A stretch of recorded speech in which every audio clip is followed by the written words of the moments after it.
Welcome to the Ken Harbaugh Show. My guest today is Brianna Wu, who's an activist, a prolific commentator on Twitter. I refuse to call it X.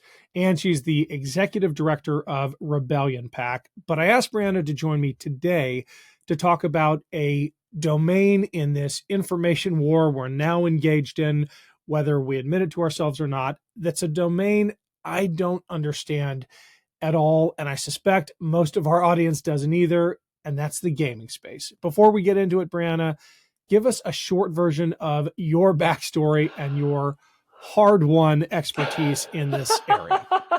Well, I think most people know me from the Gamergate incident of about a decade ago.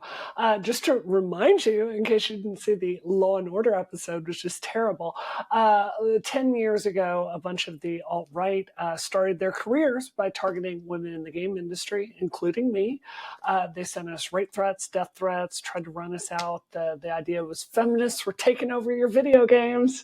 And believe it or not, this is where Steve Bannon, Milo Yiannopoulos, Candace Owens, Lauren Southern, Anita Sarkeesian, Zoe Quinn, like all these figures today, which are huge that you hear about in the news all the time.